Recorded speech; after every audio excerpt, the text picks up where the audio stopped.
आरा का नाम बदल गया। आरा आरा आरा आरा क्या आरा? आरा का नाम था आराम नगर, तो आराम नगर ही शॉर्ट होकर करके आरा हो गया है। आराम नगर ही आपका पूरा इतिहास खोल रहा है अब आरा का। आराम का अर्थ फारसी को माइनस कीजिए, फारसी में आराम एक अलग शब्द है जिसका मतलब रेस्ट करना, लेकिन आराम जो शब्द है इंडिया का, उस आराम का मतलब केवल बौद्ध विहार होता है, उसका दूसरा कोई अर्थ नहीं होता है। संघाराम में जो आराम है बौद्ध विहार, तो उसका नाम था आराम नगर। तो अब ज्यादा खुदाई उदाई करने की जरूरत नहीं है, इसी से पता चल गया कि आरा कभी बहुत बड़ा बौद्ध स्थल था और वहां पर बहुत बड़ा आराम था। संजोग से फाहियान ह्वेनसांग सबने अपनी डायरी में लिखी। जा रहे थे ह्वेनसांग जब गाजीपुर से वैशाली, तो लिखे हैं कि मसाढ़ ठीक 6 माइल है आरा से, कि 6 माइल दूर जाने पर सम्राट अशोक का ये था स्तंभ था। ह्वेनसांग ने अपनी डायरी में बात लिखी है। वहां एक स्तंभ था, सम्राट अशोक का पिलर था बहुत ऊंचा, वहां पर स्तूप था, वहां पर बौद्ध विहार था, लेकिन आराम नगर छोटा होकर के क्या हो गया? आरा। अंग्रेज आए तो पूछा कि भाई कौन शहर है? तो भोजपुरी में जनता बोली आरा, तो वो आरा लिख दिया, ARRAH।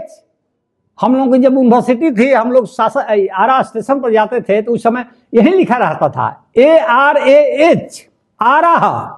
वो समझा कि आरा इस शहर का नाम है।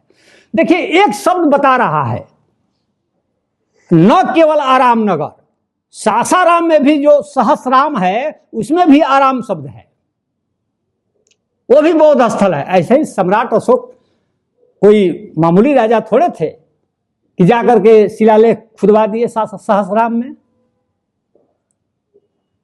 लोग कहते हैं कि फलाना ने फलाना खोज की, इस अंग्रेज ने इसको खोज की। अरे सबसे पहले तो सम्राट अशोक ने खोज न कराई कि सुजाता का गांव कहां है, तथागत बुद्ध को ज्ञान कहां मिला, उन्होंने ज्ञान कहां दिया, ये सब मिट गया था अशोक के जन्म लेने के पूर्व ही। ये मत सोचिए, वो पूरा रिसर्चर की टीम बनाई थी सम्राट अशोक ने और पूरी तलाशी करवाई कहां कहां तथागत बुद्ध गए थे।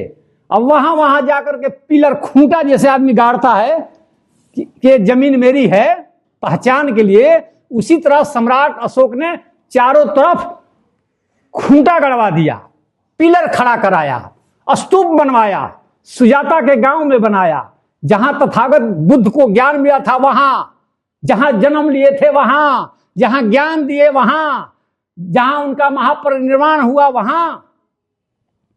अगर ये पिलर नहीं गड़वाए होते सम्राट अशोक, तो ह्वेनसांग और फाहियान खाक छानते रह जाते, कुछ नहीं पता चलता कि बुद्ध का अता पता ही नहीं चलता इस देश में। वो तो सम्राट अशोक का पिलर था, स्तूप था, उसी को तो देख करके गए सारनाथ में, श्रावस्ती में, कुशीनगर में, बोधगया में,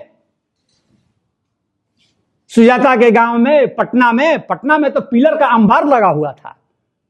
पटना क्या बदल गया? मुख्यमंत्री ने कहा था जब मेट्रो रेलवे यहां बन रहा था पटना में, मुझे याद है, कहा कि जरा संभल करके नीचे खोदना, क्योंकि इस राजधानी के नीचे एक और राजधानी है।